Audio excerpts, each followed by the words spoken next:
Hi everyone, welcome to Lab 5.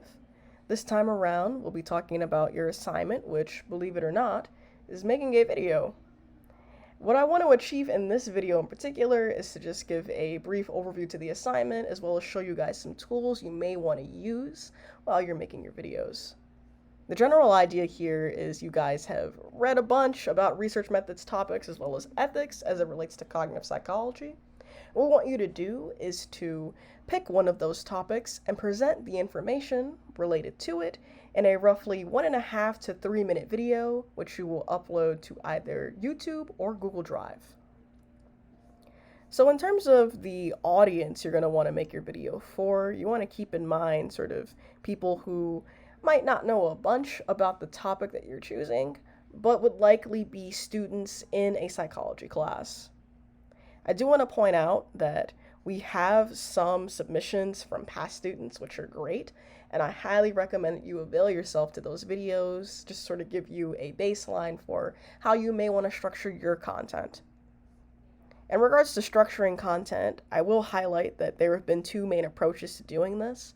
One way is to make a video in which you have visual content that contains really simple animations that are there to just sort of draw in the viewer's attention while you are narrating about the topic of your choice. Another way to do it is to have a bunch of visuals that are thematically relevant and sort of synchronized with the narration itself. That is a great way to make a video, but it can also be really labor intensive, so just keep that in mind. Overall, we really want to make sure you're doing is that you are making a video such that you're using sort of dynamic visuals that are conveying your information with as little text as possible. That being said, in terms of the video creation software we recommend you use, we're going to tell you not to use things like PowerPoint or Google Slides, but to use a platform that is actually designed for making videos. One way to do that is to use something like Movely, which I will show you what that looks like in a moment. Or you could use something like Adobe Express Video Maker, or whatever video creation / editing software of your choice. So, one thing I will point out is, let's say you want to grab some stock photos or maybe some videos to put on in the background while you are narrating over your subject. Pexels is a great resource for that. And so, for example, let's say I wanted a video of a scientist doing something in the background while I'm talking about some research methods topic.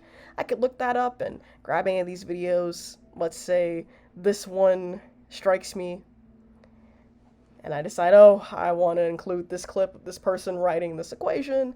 I could download that for free and then drop it into a project in a video editing software like Movely.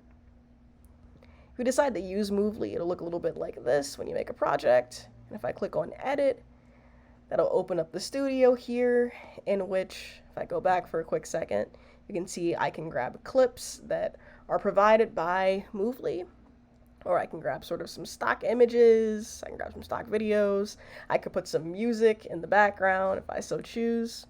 Let's say I want to grab a clip that is not in Movely, like that one I showed you in Pexels. I could upload that here and grab it from my personal library. Such that I click on it, I insert that into the project, adjust it as needed. Then what I could do is something like I could click here to overlay some text over this clip, or I could go to the toolkit here and actually record in some narration, which I could drop in and synchronize as needed with the material I'm presenting. So yeah, that's all I have for you in this video.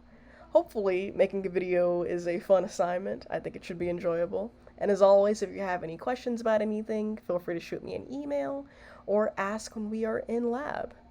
So yeah, good luck and have fun.